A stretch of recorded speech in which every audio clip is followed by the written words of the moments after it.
economista Alisson Centeno alerta que os reajustes devem impactar também outros setores da economia. Nós vamos ver tanto na gôndola do supermercado quanto nos serviços também, muitas vezes o frete de encomendas que se faz via internet, haverá sim um aumento pontual tanto no preço dos alimentos quanto também dos serviços.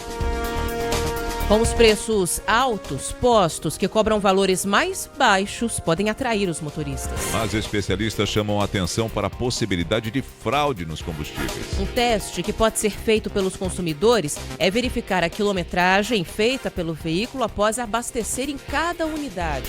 José Alberto Paiva, presidente do Sindicato do Comércio Varejista de Derivados do Petróleo, relatou à Rádio Bandeirantes uma maneira de fazer esse teste. O carro é etanol puro. Ele anda 8 km por litro com etanol bom.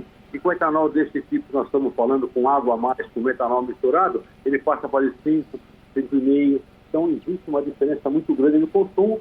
Segunda coisa, o consumidor pode prestar atenção nisso. Quando ele liga o carro de manhã cedo, vê se não sai muita água pelo escapamento. Isso indica o quê? Que o etanol estava com mais água do que o que era possível.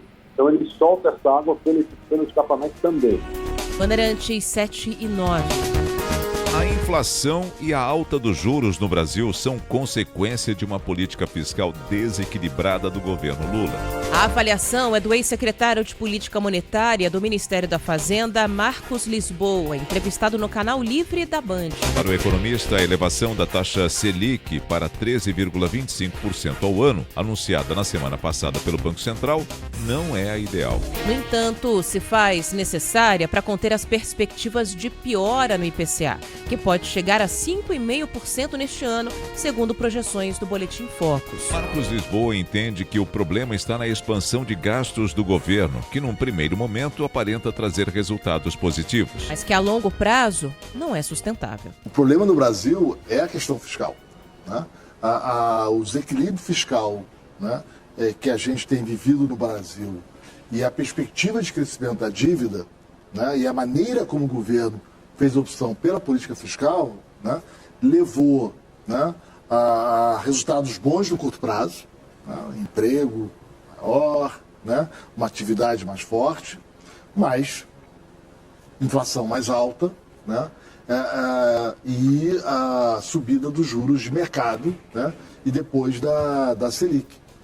Mas esse é o sintoma do problema, não é a causa do problema. Outro problema que afetou o governo foi a disparada do dólar no fim do ano passado, quando o câmbio ultrapassou os R$6 e chegou a patamares históricos. Hoje, a moeda americana vem num ciclo de 10 quedas consecutivas, iniciando a semana cotada a R$ 5,83. O economista Marcos Lisboa explica que o problema não é a alta, mas sim a volatilidade do câmbio, que afasta a confiança de investidores no Brasil. O grande problema não é o nível da taxa de câmbio.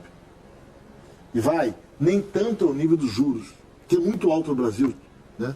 Idealmente deveria ser muito menor, muito mais próximo dos demais países emergentes e desenvolvidos, né? Mas é a volatilidade. Se eu tenho previsibilidade dos preços, eu consigo investir. Sim. Se eu não tenho, o que eu faço? Eu vou na solução oportunista do curto prazo, ganho quando tenho uma oportunidade, mas não me comprometo com o futuro. O ex-secretário do Ministério da Fazenda ainda critica o governo quando tenta encontrar um responsável para a crise econômica. Tem que ter alguém que é o responsável, não pode ser o governo pelos problemas, o responsável não são as decisões, não é o conjunto de decisões tomado, o responsável é algum ente, né, que conspira contra, aí inventa uma Faria Lima no mercado. Eu gosto de ver mais atos do que falas. Os atos consistentes, para mim, contam mais do que falas. O economista Marcos Lisboa foi entrevistado pelos jornalistas Fernando Mitre, Rodolfo Schneider, Eduardo Oineg e Juliana Rosa. Bandeirantes 712.